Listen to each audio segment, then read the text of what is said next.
Good day to all of you. And one of these days I'll figure out how to get this fixed, but that's okay.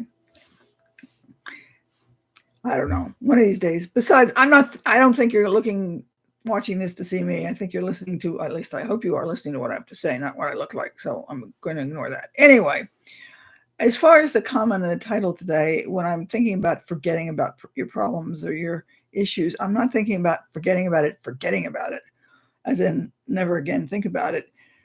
I'm thinking in terms of the idea that in many cases, at least for me, and in my experience, most people I talk to, when we think about an issue, we think about it to the point that we can't do anything. We just basically are going in circles, almost literally. I was also thinking just before I came on here, it's kind of like when you're looking for something that you know it's on your desk and it's right there and you can't see it. And then you walk away and 30 minutes later you come back and it's like, why did I not see it in the first place? It's that kind of thing. It's like when you've got a problem or an issue that you're trying to solve a problem and you keep going over and over and over, you're going over the same things. Essentially what you're doing is you're looking at the same pieces. It's kind of looking at I'm looking at the keyboard here of the computer and it's like all the keys are the same. None of them are going to change. And so if I'm looking for a new key, it's not going to happen because it's just nothing there. Now, it doesn't mean that if I walk off and come back 30 minutes later, it's going to suddenly have a new key, but I might see not so much a key, but I might realize that, oh, that's where that thing is, because I didn't realize that maybe the print screen key was where it was or some such thing like that.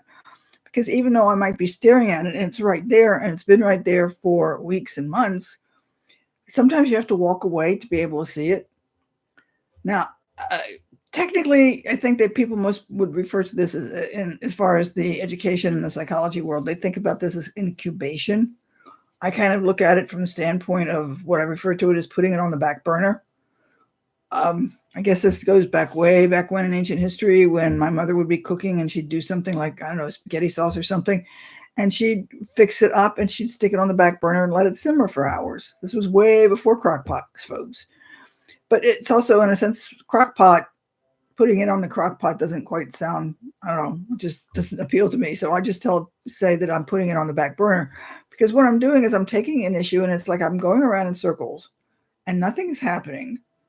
So I'm going to take it out and just go look at something else. Now, sometimes this will happen because you don't have any choice. So if you're trying to deal with a problem, let's just say you're a parent and you're trying to deal with this one solution, I don't know, leaky faucet or some such thing like that, and suddenly you've got a child that comes in with a problem, you're going to be forced, if you will, to stop thinking about the faucet and start looking at your child.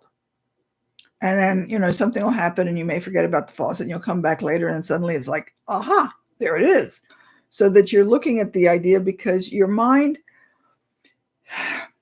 when you're not paying attention to all those issues that are right in front of you, it gives your mind a chance to sort of like meander off into different worlds. It's kind of meandering like a 4-year-old, when you say go across the street, immediately go across the street, do not pass go, and the 4-year-old doesn't go straight across. They tend to wander around and look at leaves and look at animals and all. The mind does pretty much the same thing.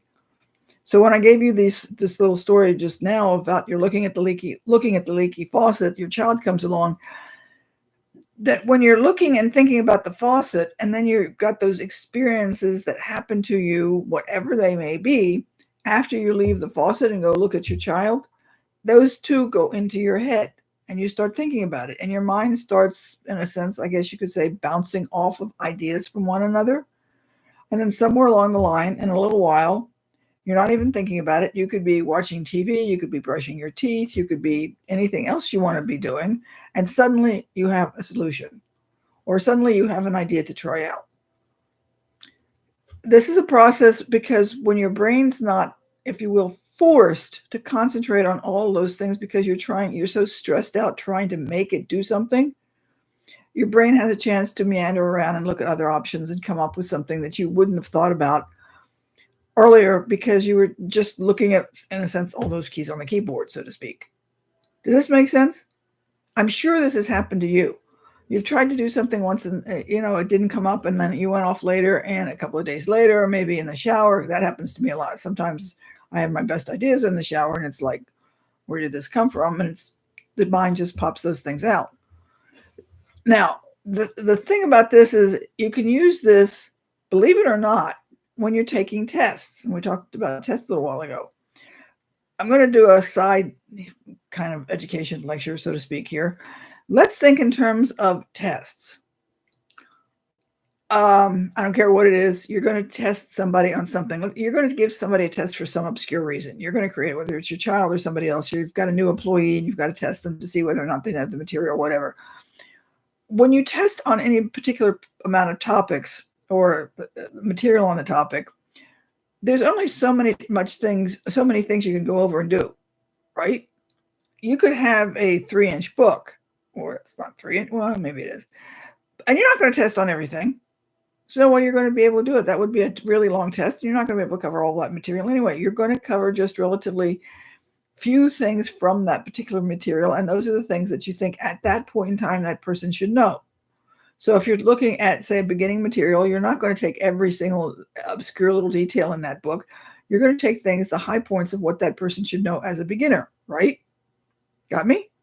Now, so let's just say you've got, I don't know, I'm just going to pull a number out of thin air. So let's just say you've got a number to keep it even here, 1,000 items in that particular field that you think everybody should know itself when they get to be good at that.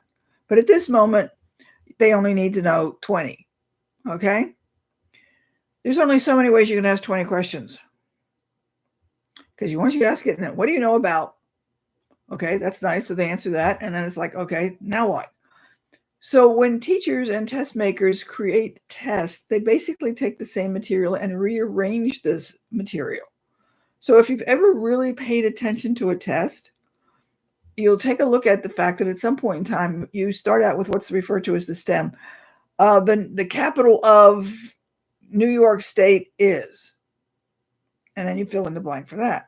Later in the test, they'll have the capital of the state, and they'll say something like, and I believe it's Albany, so don't yell and scream at me if I'm wrong, but Albany is the capital of, and what they do is they rephrase the question. So they're taking the same material and they're trying to get you, in this particular case, 2 questions out of it. Or they might even say something like, of the following 5 cities, which one is the capital of New York? So that you've got the same piece of information, but now we've got 3 different questions. Okay? So again, when you're giving a test or making a test, there's only so many ways you can do something on that particular material. Okay? So that when people are writing the test up, you're going to have those questions interspersed throughout the test material. And this is what drives you crazy, because if you got one answer up here correct, and then down here you messed it, and because it's the same question basically, because you didn't recognize the fact that it was just the same question in reverse. But your brain, when you don't fuss with it, when you don't focus on it, when you allow it to make its own connections, the brain will start making connections that way. Because what you're doing when you focus on everything and you're stressed out and you're just, I got to do it, and you're looking at it right now, you're not going to recognize that it's the same question reversed. You've got to step back, step away, and take a look at the questions and recognize that, oh, that's that question. And it just changed the words, and there it is. And you've got the answer to the question. In other words, you could actually take a test in some cases and get the answer to some of the questions, even if you don't know the information, because the answer is going to be given later in one of the questions because they reversed the question. Does that make sense? So if you're saying the capital of what state is what city, later on they might say this city is the capital of what state. And if you get, really pay attention to what's going on, you could pick up the answer to that particular question, and even if you don't know it. So the same thing as when you refer to, in a sense, or when I refer to this incubation and putting it on the back burner back here, your brain gets a chance to make those connections because it's relaxed and it can go around and say, oh, those things fit together. And it's kind of like putting it together into a puzzle, where you can't really do that really well when you're focusing on it and it's trying to stress out so much, trying to figure out it's got to be here, it's got to be here, it's got to be here, because it's not going to make those connections. So that when you let those percolate, is another word I sometimes use, those thoughts percolate, your brain, in a sense, relaxes. It's not stressed, and it can pull in pieces of information from all sorts of places, and it may not do anything, and it will go around and it'll go all over the place, and it's, something along that line, but it will come up with the answer that you need. Now, this is not going to work well in an emergency if you need it right now, because, the the plumbing to the sink, just, it's like kind of like, where's the water turn off valve? But if you just let it go and percolate or put it on the back burner or incubate, I'd be willing to bet that you'd be able to find more solutions to problems than when you're sitting there trying to just stare at it and work on it right then. So if anybody's working on a problem right now and you need a solution, now if you need it in the next 10 minutes, this is not going to work. But if it's going to need to be something that you're going to need in 5 or 10 days or something, just let it go. I can just about guarantee that the answer will come to you. It may not be the best answer in the world, but it will be better. And if you let it go and over the course of time, you can actually kind of like train your mind to give you better and better answers, because the more you allow your brain to do this, you'll say, okay, that's a good answer. Let's see, can you come up with a better one? And it will come up with a better one. And sooner or later, you'll get a brilliant idea. But you've got to let your brain take that time to do that. Okay? So I think all of you probably know this, but I'm not sure that anybody's actually sat down and paid attention to this. So why not just try it and see what happens? Let me know. When was the last time that you tried to create a solution and it didn't come to you until you let it go, and then suddenly you had this bright idea? Let me know, and I'd love to share it with the group. So if anybody's got any suggestions or thoughts, let me know. I would appreciate it. Share it with somebody if you think it can be helpful, and we will see you next week. I hope it was helpful. Good day and bye.